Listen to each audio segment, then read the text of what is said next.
এই সদনে অসমত নদী খহনীয়াত ক্ষতিগ্ৰস্ত পৰিয়ালসমূহক পুনৰ নিৰ্বাসন আৰু পুনৰ সংস্থাপনৰ বাবে এখন বিধেয়ক আনিবলৈ চৰকাৰক আহ্বান জনাইছে। সন্মানীয় উপাধ্যক্ষ মহোদয়, এই প্ৰস্তাৱৰ সপক্ষে দুআষাৰ কথা উপস্থাপন কৰিব বিচাৰিছোঁ। আমাৰ ৰাজ্যখন বানপানী আৰু গৰাখহনীয়া পীড়িত,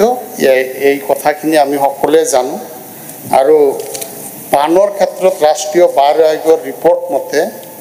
আমাৰ ৰাজ্যখনত প্ৰায় 40% ভূমি, তাৰমানে 31.05 লাখ হেক্টৰ ভূমি আমাৰ কি হয় বানৰ দ্বাৰা আক্ৰান্ত হয়। আৰু এই 40% যে হয়, কিন্তু গোটেই ভাৰতবৰ্ষৰ এভাৰেজ যদি দেখা যায় ই মাত্ৰ 10%, মাত্ৰ, অৰ্থাৎ 4 গুণ বানপানী বেছি হয় অসমত। গতিকে বানপানীৰ লগত গৰাখহনীয়া এটা সম্পৰ্ক আছে বুলি বানপানীৰ কথাখিনি ক'লোঁ। তাৰপিছত গৰাখহনীয়া এইটো এটা আছুতীয়া প্ৰব্লেম। অসমৰ নদীতহে গৰাখহনীয়া হয়, বাকী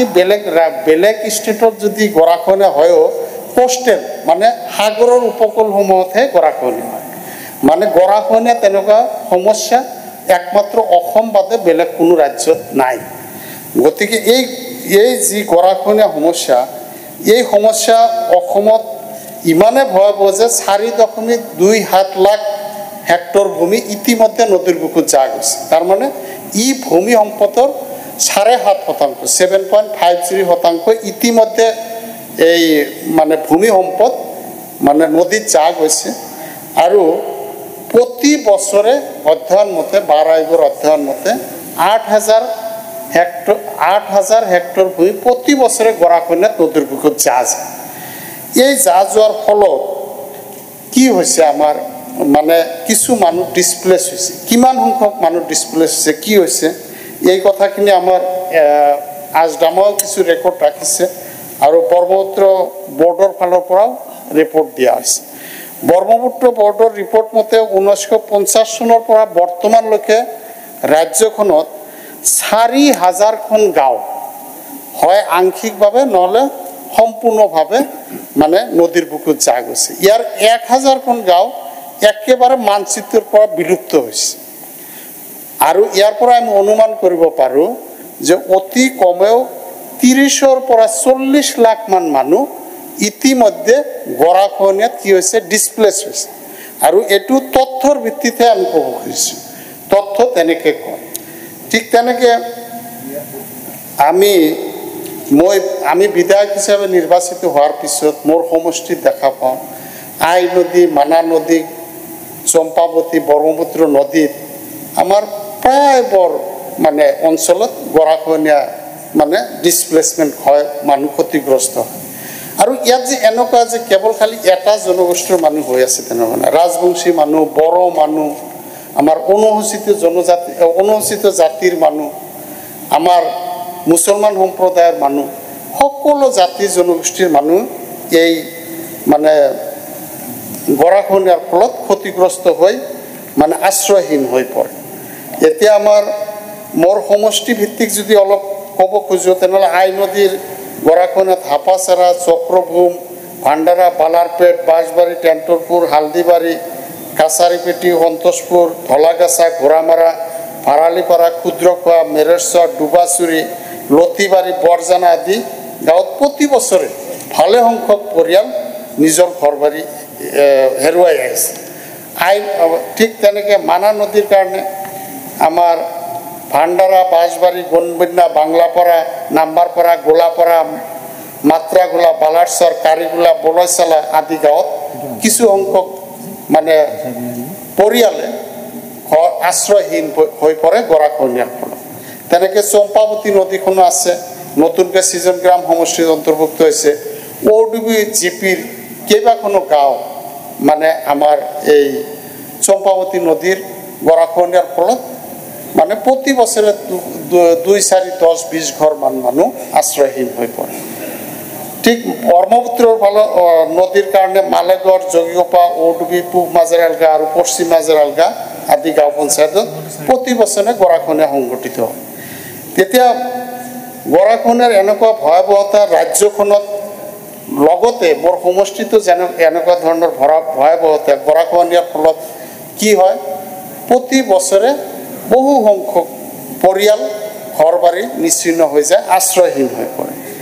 তো গৰাখহনীয়াৰ ফলত যিসকল লোক আশ্ৰয়হীন হৈ পৰে তেখেতসকল হয়তো কিছুমান ধনী মানুহ নিমিষতে কি হৈ পৰে ডাল দৰিদ্ৰলৈ ৰূপান্তৰিত হৈ পৰে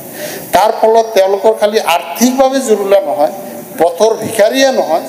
তেওঁলোকৰ ল'ৰা ছোৱালীৰ পঢ়া শুনাৰ ক্ষেত্ৰত হওক বা অন্যান্য যিবিলাক আৰ্থিক দিশ আছে সকলো দিশত তেওঁলোকে কি হয় দুৰ্বল হৈ পৰে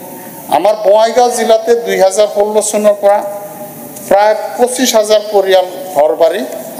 ঘৰ বাৰী মানে নদীৰ বুকুত জাহ গৈছে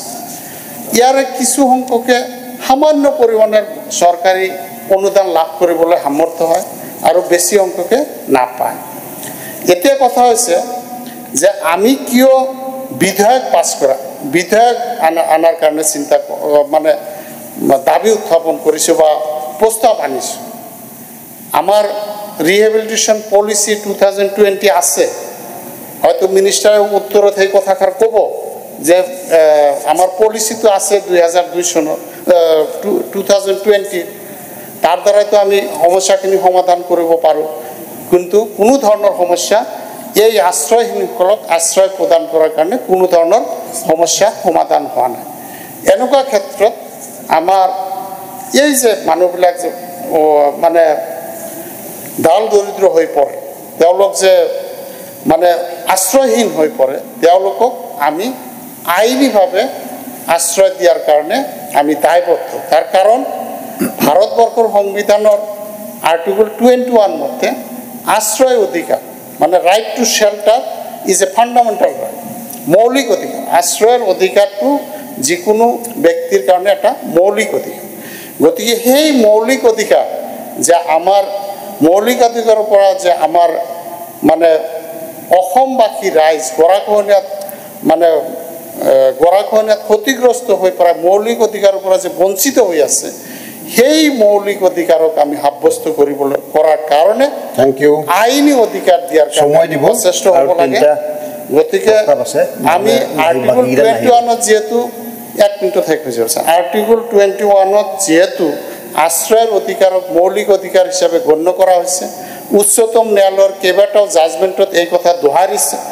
গতিকে আমি বিচাৰিছোঁ যে গৰাখহনীয়াত ক্ষতিগ্ৰস্তসকলক আশ্ৰয়হীন হোৱাসকলক আশ্ৰয় প্ৰদান কৰাৰ কাৰণে বিধানসভাত বিধায়ক আনি পেলাই আইন প্ৰণয়ন কৰা হওক আৰু তেওঁলোকক আইনী অধিকাৰ দিয়া হওক তাৰ বাবে মানে এই প্ৰস্তাৱটো অনা হৈছে আৰু আমি সদনৰ বিবেচনাৰ কাৰণে উপস্থাপন কৰিলোঁ চেয়াৰমেন আলী ডাঙৰীয়া আপোনাৰ এমেণ্ডমেণ্টটো মুভ কৰক Honorable Deputy Speaker, sir, I do move that in the resolution for the words, this house be substituted by the government being duty bound to uphold the sanctity of fundamental rights guaranteed under Article 21 of the Constitution, this house. Thank you. Zakir Hussain Sikdar. After Pishat Dim. Manoniya Upadhyaksh Dangoriya, Manoniya Bidhayok Abdul Bating Khondakar Dangoriyai, অসমত নদী 2 মিনিটত শেষ কৰক ক্ষতিগ্ৰস্ত পৰিয়ালসমূহক নিৰ্বাসন আৰু পুনৰ সংস্থাপনৰ বাবে যে বিধায়ক আনিবলৈ চৰকাৰক আহ্বান জনাইছে তাৰ প্ৰতি সমৰ্থন জনাই দুই এষাৰ ক'বলৈ ওলাইছোঁ উপাধ্যক্ষ ডাঙৰীয়া অসমত ব্ৰহ্মপুত্ৰ বৰাককে লৈ প্ৰায় 125খনতকৈ বেছি নদী আছে আৰু এই নদীসমূহে প্ৰত্যেক বছৰে নদীসমূহৰ দুয়ো পাৰে গৰাখহনীয়াৰ জৰিয়তে মাটি সম্পত্তি সমূহ নদীৰ বুকত লৈ যায় নদীৰ বুকুত যা গৈছে আৰু কেৱল মানুহৰ মাটি সম্পত্তি নহয় চৰকাৰী অফিচ বিভিন্ন ধৰ্মীয় উপাসনা কেন্দ্ৰকে ধৰি বিভিন্ন সম্পত্তি নদীৰ বুকুত যা গৈছে আৰু আমি যদি তাক তুলনামূলক হিচাপে দেখোঁ যে এই গৰাখহনীয়াৰ ফলত ক্ষতিগ্ৰস্ত হৈছে বৰ্তমান ৰাজ্যখনত প্ৰায় 50 লাখতকৈ অধিক জনসাধাৰণ আৰু 50 লাখতকৈ অধিক জনসাধাৰণ যেতিয়া ক্ষতিগ্ৰস্ত হৈছে নিশ্চিতভাৱে এয়া অত্যন্ত এটা গুৰুত্বপূৰ্ণ বিষয় আৰু ৰাজ্য চৰকাৰখনৰ কৰণীয় যথেষ্ট এইখন কল্যাণকামী ৰাষ্ট্ৰ আৰু কল্যাণকামী ৰাষ্ট্ৰত কেন্দ্ৰীয় চৰকাৰে বা ৰাজ্য চৰকাৰে সদায় জনতাৰ কাষত থিয় হ'ব লাগে দুৰ্গস্তসকলৰ কাষত থিয় হৈ তেওঁলোকক সদায় সহায়ৰ হাত আগবঢ়াব লাগে আমাৰ সংবিধানে কয় আমাৰ সংবিধানে প্ৰতিজন নাগৰিকক যি মৌলিক অধিকাৰ দিছে সেই মৌলিক অধিকাৰখিনি ৰক্ষা কৰাৰ ক্ষেত্ৰত চৰকাৰে যথেষ্টখিনি সহায় কৰিব লাগে উপাধ্যক্ষ ডাঙৰীয়া আমি সকলোৱে বিধানসভাত মাননীয় মুখ্যমন্ত্ৰী ডাঙৰীয়াৰ পৰা আৰম্ভ কৰি অধ্যক্ষ উপাধ্যক্ষ ডাঙৰীয়া আপোনালোকৰ পৰা আৰম্ভ কৰি 126 জন বিধায়কে অসমত বানপানীৰ ফলত কিমান ক্ষতিগ্ৰস্ত হয় আৰু নদীসমূহৰ গৰাখহনীয়াত কিমান ক্ষতিগ্ৰস্ত হয় তাক নকলো আমি সকলোৱে বুজি পাওঁ এই যে প্ৰত্যেক বছৰে নদীত যেতিয়া পানী আহিবলৈ ধৰে বানপানীৰ দিনত তেতিয়া গৰাখহনীয়া হৈ থাকে আকৌ পানী কমাৰ লগে লগে গৰাখহনীয়া হয় তাৰ ফলত যিমান ক্ষতিগ্ৰস্ত হয় সেই ক্ষতিগ্ৰস্তসকলৰ কাষত ৰাজ্য চৰকাৰে বিভিন্ন আঁচনিৰ জৰিয়তে যদিও থিয় হয় মই ভাবো মাত্ৰ 10% হে থিয় হ'ব পাৰে সহায় কৰিব পাৰে 90% সহায় কৰিব নোৱাৰে উপাধ্যক্ষ ডাঙৰীয়া মোৰ ঘৰ একেবাৰে নদীৰ কাষত গতিকে গৰাখহনীয়াৰ ফলত কিমান অসুবিধা হয় কথাখিনি মই উপলব্ধি কৰিব পাৰো গতিকে মোৰ সমষ্টিত পহুমাৰা বেকি পল্লা টিহু কালদিয়া বুৰাদিয়া নদী আছে এজন মানুহৰ ঘৰ যেতিয়া নদীৰ পাৰত থাকে আৰু নদীৰ পাৰত যেতিয়া তেওঁৰ ঘৰটো নদীৰ বুকুত যায় সেই মানুহজনে সেই ঘৰখন নতুনকৈ বনাবলৈ কিমান কষ্ট কৰিব লগা হয় বা নতুনকৈ বনাবলৈ কিমান টকা পইচাৰ কাৰণে অভাৱত ভুগিব লগা হয় কথা আমি জানো এজন মানুহৰ যদি উপাধ্যক্ষ ডাঙৰীয়া দিন হাজিৰা আমি 300 টকাকেও ধৰো আৰু 365 দিনত তেওঁ মাত্ৰ 1,09,500 টকা 365 দিন যদি হাজিৰা কৰে তাৰ উপাৰ্জন কৰিব পাৰে অৰ্থাৎ এখন ঘৰ বনাবলৈ হলে কমসে কম 3-4 লাখ টকা লাগে আকৌ মাটিখিনি যেতিয়া গুছি যায় বেছিভাগ মানুহৰে মাটিৰ অভাৱ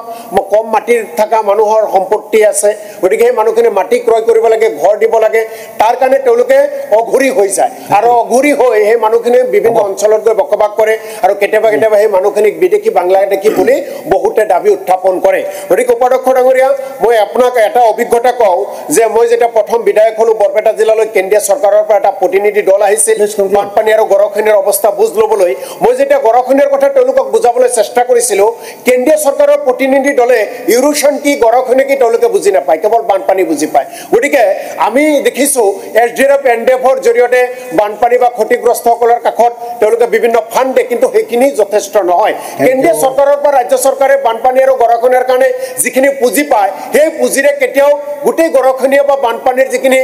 অসুবিধা হয় বানপানীৰ যিখিনি কাৰণে ক্ষতিগ্ৰস্ত হয় সেইগুলোকক সম্পূৰ্ণ ক্ষতিসাধন বা সম্পূৰ্ণ ক্ষতিপূৰণ কৰিব নোৱাৰে গতিকে উপাধ্যক্ষ ডাঙৰীয়া আপোনাৰ জৰিয়তে ৰাজ্য চৰকাৰৰ প্ৰতি আহ্বান জনাম মাননীয় বিভাগীয় মন্ত্ৰী ডাঙৰীয়াৰ প্ৰতি আহ্বান জনাম যে গৰাখহনীয়াৰ কাৰণে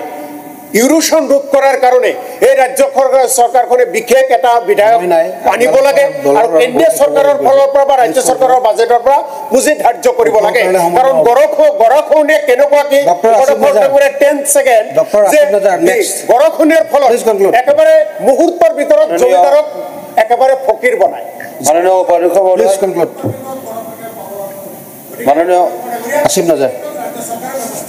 মাননীয় উপাধ্যক্ষ মহোদয়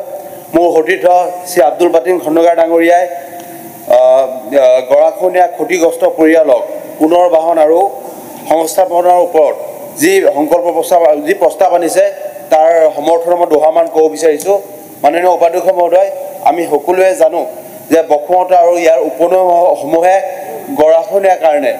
গৰাখহনীয়াৰ ফলত অসমৰ সমাজৰ ওপৰত গভীৰ প্ৰভাৱ পেলাইছে গৰাখহনীয়াগ্ৰস্ত 20 সংখ্যক লোকৰ ভিতৰত কিছু সংখ্যক লোককহে এইখন চৰকাৰে আপোনাৰ ভূমি প্ৰদান কৰি পুনৰ্বাহিত কৰিছে গৰাখহনীয়া অৱস্থা এই পুনৰ্বাহিত নোহোৱা লোকসকলৰ ভিতৰত কিছুমান পুনৰ্বাহিত নোহোৱাৰ কাৰণে মথাউৰি থাকি আছে চৰ চাপৰিত থাকি আছে বা ট্ৰাইবেল এলেকাত আশ্ৰয় লৈ আছে এই আশ্ৰয় লোৱা লোকসকলৰ ভিতৰত একাংশক সিহঁতে হিংসাৰ বলিও হ'বলগীয়া হৈছে গৰাখহনীয়াৰ ফলত এই ব্ৰহ্মপুত্ৰ উপত্যকাৰ যি ভৌগোলিক পৰিসীমা আছে গাঁথনি আছে সেইবোৰ থৰক বৰক হৈছে মাননীয় উপাধ্যক্ষ মহোদয় কৃষিভূমি ধ্বংস হোৱাৰ ফলত এই গৰাখহনীয়া পীড়িত খেতিয়কসকলক দিন মজুৰি কৰিবলগীয়া হৈছে আৰু বহুত লাখ লাখ নিবনুৱাই বিভিন্ন বহিৰাজ্যত গৈ পেলাই আপোনাৰ নামমাত্ৰ পইচাৰ কাৰণে মজুৰিৰ কাৰণে কাম কৰিবলগীয়া হৈছে মাননীয় উপাধ্যক্ষ মহোদয় আমি সকলোৱে জানো যে মধ্য আৰু নামনি অসমত এই শ গাঁও এই গৰাখহনীয়া কবলত পৰিছে কিন্তু আমাৰ উজনি অসমৰ বেছিভাগ মানুহে এইবোৰ কথাৰ পৰা অৱগত যাৰ বাবে এই মধ্য আৰু নামনি অসমৰ যিসকল মানুহ আছে গৰাখহনীয়াগ্ৰস্ত মানুহ তেখেতসকলে যেতিয়া কাম কৰিবলৈ অসমৰ বিভিন্ন ৰাজ্যত যায় তেখেতসকলৰ ভাষা ৰহন চহন বা ব্যৱহাৰ পাৰ্থক্যৰ কাৰণে তেখেতসকলক আপোনাৰ নাগৰিকত্ব সন্দেহ কৰাও আমি পৰিলক্ষিত হৈছোঁ এক মিনিট আমি সকলোৱে জানো যে চৰকাৰী তথ্য মতে আমাৰ কৃষিভূমিৰ ৩,০০০ হেক্টৰ বিঘা মাটি আমি হেৰুৱাব লগা হৈছে আৰু বিগত ৫ বছৰত ৩.৬৮% আমি কৃষিভূমি হ্ৰাস কৰিছোঁ ইয়াৰ লগতে ১৬খন জিলাত বিগত ৫ বছৰত ৯,১৫৮টা পৰিয়াল গৃহহীন হৈছে কৃষিৰ ভূমিতে নাইও আমাৰ সেই বহুত মানুহৰ মাটি ভেটি হেৰুৱাবলগীয়া হৈছে তাৰ ভিতৰত আমি যদি চাওঁ আপোনাৰ মৰিগাঁৱত মায়ঙৰ দুটা গাঁও ১,৩৩৮টা ঘৰ লাহৰীঘাটত ১,২৩৮টা ঘৰ গৃহহীন হৈছে সেইধৰণে বৰপেটা নগাঁও বা বিভিন্ন গৃহহীন হৈছে গতিকে এই গৃহহীন হোৱা লোকসকলক যাতে সংস্থাপন দিয়ে তাৰ বাবে চৰকাৰক মই অনুৰোধ জনালোঁ হ'ব মই 2 মিনিটত শেষ কৰিম 2 মিনিট নহয় 1 মিনিট টাইম নাই আনসাৰ নাপাব হ'ব মই যিমান পাৰোঁ সোনকালে কৰিম খহনীয়াত যোৱা পৰিয়ালসমূহৰ কি দুৰৱস্থা হয় এইটো আমাৰ আগৰ বক্তাই সকলোৱে ক'লেই ভাৰত স্বাধীন হোৱাৰ পিছত অসমত প্ৰায় 50 লাখতকৈ বেছি মই ভাবোঁ আজিৰ তাৰিখলৈকে 50 লাখতকৈ বেছি হ'ব ক্ষতিগ্ৰস্ত পৰিয়ালৰ আৰু ইয়াৰ মূল এফেক্টেড এৰিয়া হৈছে ব্ৰহ্মপুত্ৰ আৰু ইয়াৰ কেইটামান উপনৈও আছে গতিকে ইয়াতে ক্ষতিগ্ৰস্ত মানুহখিনিক চৰকাৰে যি ধৰণে আজি ৰিহেবিলিটেশ্যন পলিচি 2020 এখন আছে আমাৰ মন্ত্ৰী ডাঙৰীয়া হয়তো ক'ব এই পলিচি মতে কোনো মানুহে কোনো ধৰণৰ সকাহ পাই থকা নাই আজি আইন অনাৰ কথাটো এইকাৰণেই কোৱা হৈছে কাৰণ মানুহৰ মৌলিক অধিকাৰ খৰ্ব হৈছে অন্ন বস্ত্ৰ বাসস্থান হেৰুৱাই যেতিয়া মানুহ সৰ্বশান্ত হৈ পৰে তেতিয়া মানুহ দিশহাৰা হৈ পৰে ছাৰ গতিকে বিষয়টো অত্যন্ত গভীৰ গতিকে এইটো খুব গুৰুত্ব সহকাৰে লৈ আজি এইখন চৰকাৰে প্ৰথম অৱস্থাত প্ৰতিশ্ৰুতি দিছিলে যে আমি শাসনৰ গাড়ীত আহিলে ব্ৰহ্মপুত্ৰ 2 পাৰ এক্সপ্ৰেছ হাইৱে বনাব ব্ৰহ্মপুত্ৰ খনন কৰি বা নদী চিধা কৰিব আৰু দুইফালে বৰ্ডাৰ পিচিং বান কৰি দিব গতিকে এই কামটো যদি কৰা হ'লহেঁতেন ছাৰ আজি চাইনাত ইয়াতকৈ খৰস্ৰোতা নদী তেওঁলোকে ছাৰ নিয়ন্ত্ৰণ কৰিবলৈ বাধ্য হৈছে কিন্তু আজি আমাৰ দেশত এনেকুৱা প্ৰযুক্তিৰ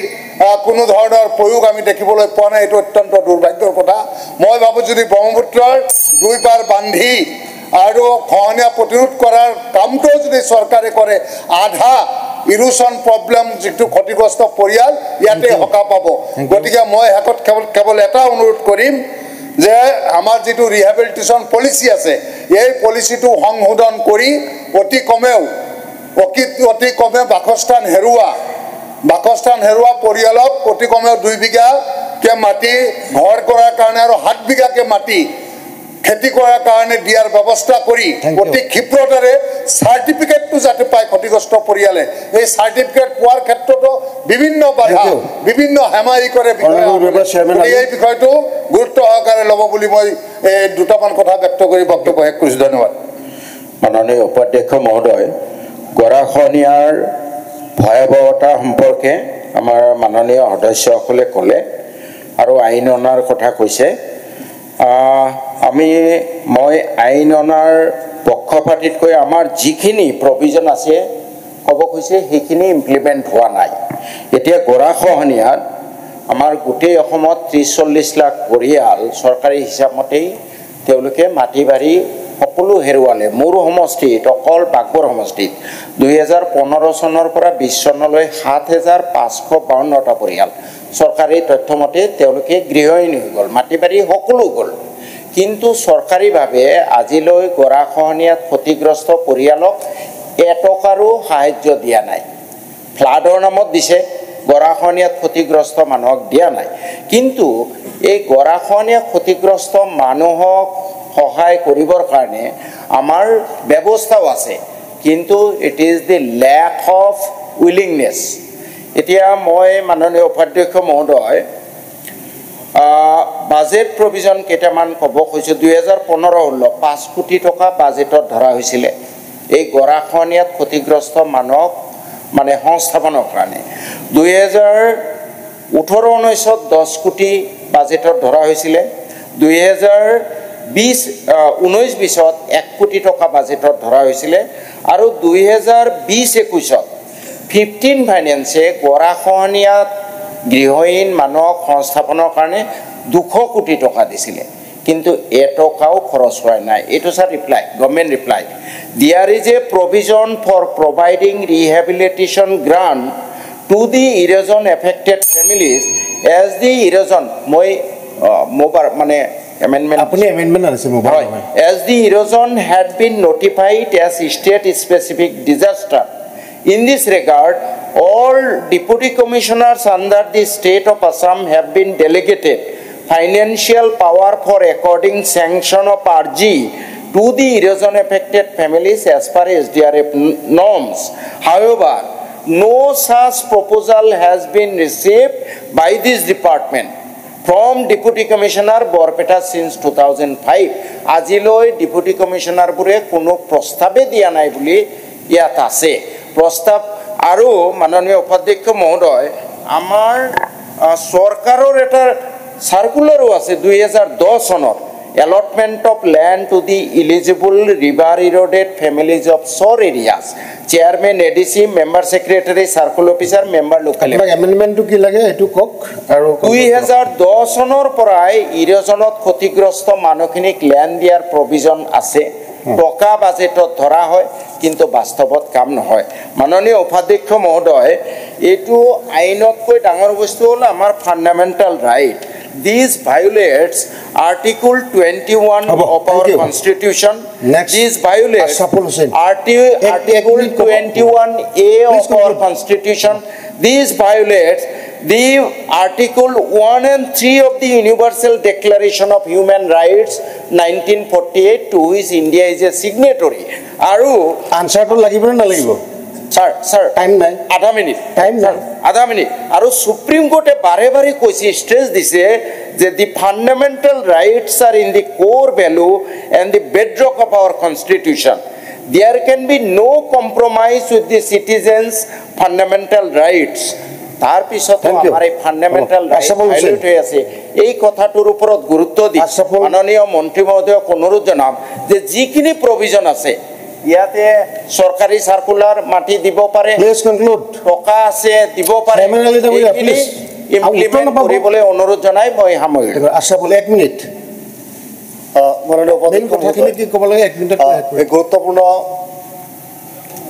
সংকল্প প্ৰস্তাৱক মই সমৰ্থন ব্যক্ত কৰিছোঁ আৰু দেখা গৈছে যে ৰাজ্যত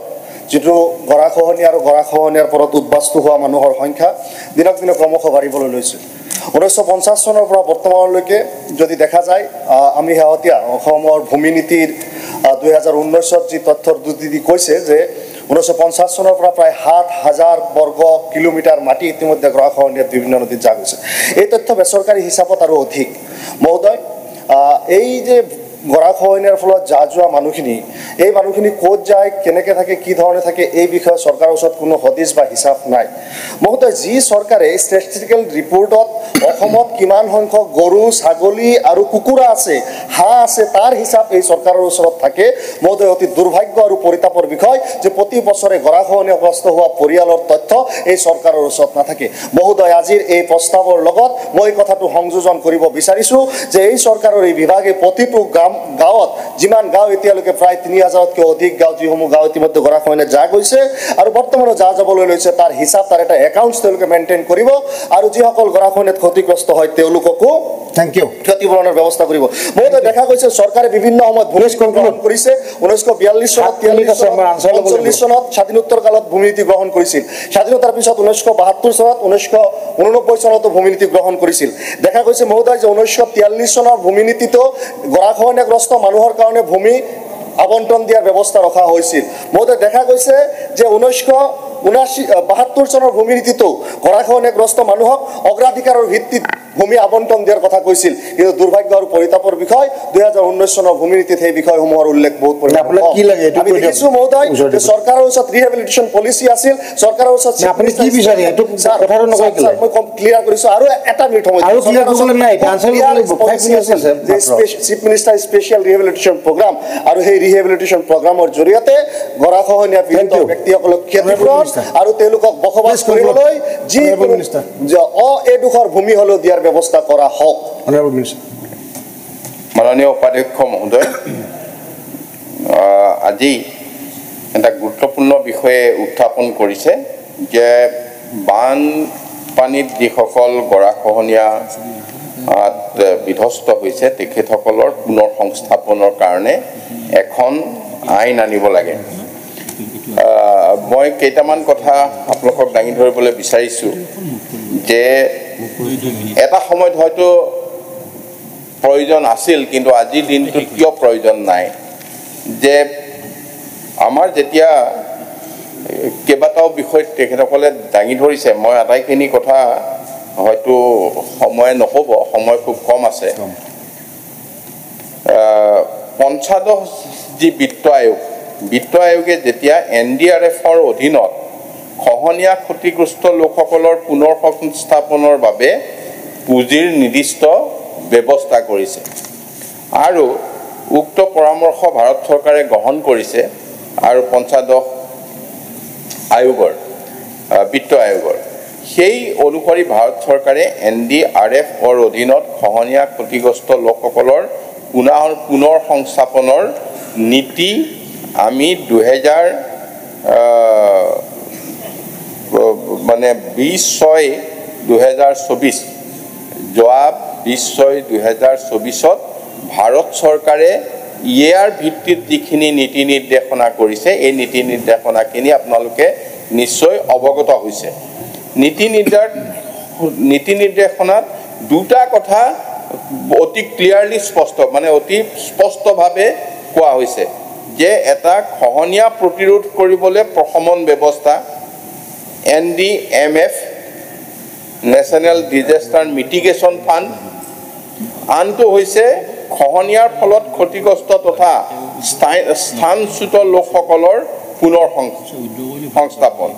NDRFৰ নেশ্যনেল ডিজাষ্টাৰ ৰেছপন্স ফাণ্ডৰ পৰা আমি এইটো খৰচ কৰিব পাৰোঁ গতিকে এনেকুৱা পৰিষ্কাৰকৈ নীতি নিৰ্দেশনা কেন্দ্ৰীয় চৰকাৰৰ পূৰ্বতে নাছিল এতিয়া এই নীতি নিৰ্দেশনা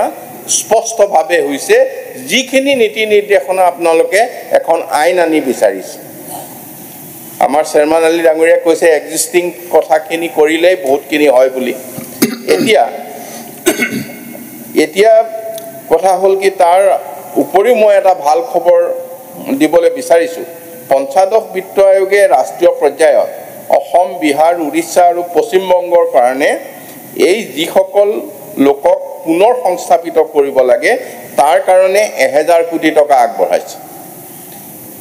ফাণ্ডো নিৰ্দিষ্ট কৰি দিছে পুঁজি এতিয়া আমি অসমৰ পৰা এই ক্ষেত্ৰত ক্লাষ্টাৰ বেচিছত ইতিমধ্যে DPR আমি প্ৰস্তুত কৰি আছোঁ DPR প্ৰস্তুত কৰি ই এটা প্ৰক্ৰিয়াৰ মাজত আহিছে যে এই 1000 কোটি টকাৰ পৰা আমি কিমান শ কোটি টকা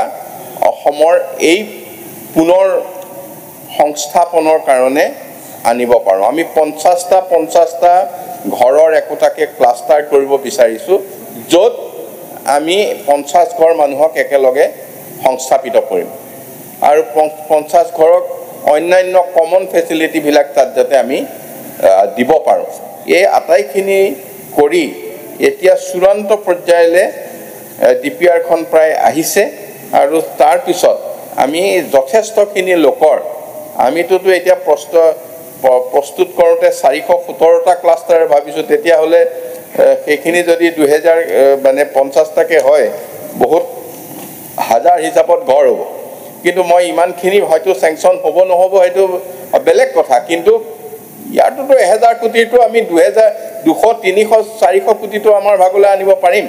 গতিকে যথেষ্টখিনি এইবাৰ পুনৰ সংস্থাপনৰ কাৰণে গৃহ নিৰ্মাণ হ'ব ক্লাষ্টাৰ বেচিছত হ'ব এইটো আমি আমাৰ পঞ্চায়ত ৰুৰেল ডেভেলপমেণ্ট ডিপাৰ্টমেণ্টৰ লগতো এই তেওঁলোকে যিহেতু IOI ঘৰ বনায় বা অন্যান্য PMY ঘৰ বনায় গতিকে সেইখিনি কথাও আমি আলোচনা কৰি এতিয়া DPR তাৰ কাৰণে প্ৰস্তুত কৰা হৈছে আৰু এই ধৰণে সংস্থাপিত হ'ব আৰু ঠিক তেনেধৰণে গৰাখহনীয়া ৰোধ কৰিবৰ কাৰণেও এবাৰ নিৰ্দিষ্টভাৱে NDMF মানে মিটিগেশ্যন ফাণ্ডৰো প্ৰভিজন আছে গতিকে ভাৰত চৰকাৰে বিশেষকৈ মই ক'ব লাগিব যে আমাৰ প্ৰধানমন্ত্ৰী ডাঙৰীয়া নৰেন্দ্ৰ মোদী ডাঙৰীয়াই এই কথাবিলাকত যথেষ্টখিনি ডেফটত গৈ গুৰুত্ব সহকাৰে লৈছে আৰু লোৱাৰ কাৰণে আমি এনেধৰণৰখিনি নীতি নিৰ্দেশনা পাইছোঁ আৰু এই DPR সম্পৰ্কত মাননীয় মুখ্যমন্ত্ৰীৰ লগত ইতিমধ্যে আমি আলোচনা কৰিছোঁ তেখেতেও আৰু বেছি সুবিধা দিব পৰাকৈ ৰাজ্য চৰকাৰে অলপ ছাপোৰ্ট কৰি তাত কেনেধৰণে আৰু ফলপ্ৰসূ কৰিব পাৰি এইখিনি পৰামৰ্শ দিছে খুব কম দিনৰ ভিতৰত অতি সোনকালে এইটো এটা চূড়ান্ত খবৰ আপোনালোকক আমি দিব পৰা হ'ম এই সংক্ৰান্তত কথা ক'বলগীয়া আৰু আছিল এতিয়া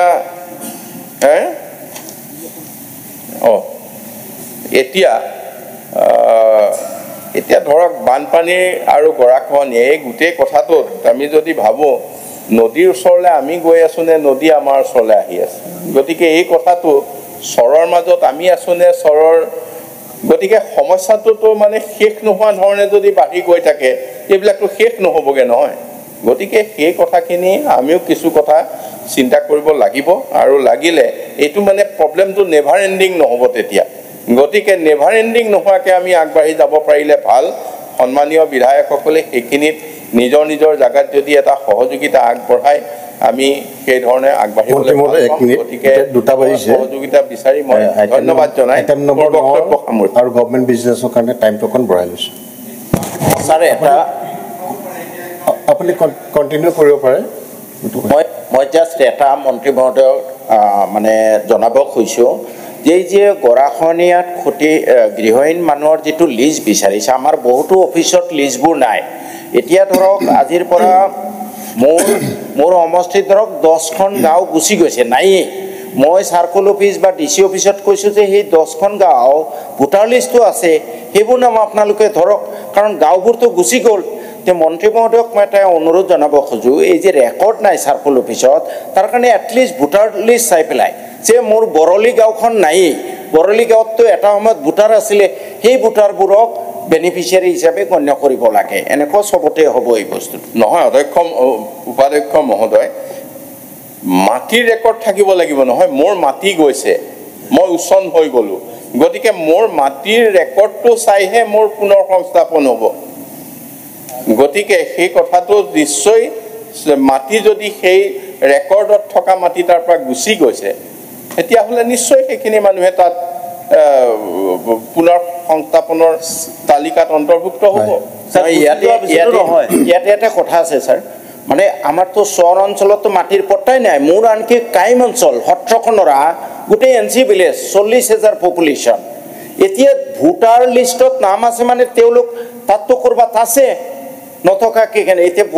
চৰকাৰে 10 বছৰৰ মূৰে মূৰে ছেটেলমেণ্ট কৰিব লাগিছিলে পট্টা দিব লাগিছিলে চৰকাৰে ছেটেলমেণ্ট কৰা নাই পট্টা দিয়া নাই they are citizen of our country তেওঁলোকৰ এই চৰকাৰৰ ভুলৰ কাৰণে ছেটেলমেণ্ট নকৰাৰ কাৰণে পট্টা নিদিয়াৰ কাৰণে এতিয়া তেওঁলোকক বেনিফিচিয়াৰীৰ পৰা আউট কৰিব নেকি চহৰতো কোনো মানুহৰে পট্টা নাই এই কথাটো আপুনি বিবেচনা কৰিব এটা ৱে আউট কৰিব লাগিব এটা মাননীয় সদস্য চেয়াৰমেন আলী ডাঙৰীয়া আপুনি আপোনাৰ সংশোধনী প্ৰস্তাৱটো প্ৰত্যাহাৰ কৰিবনে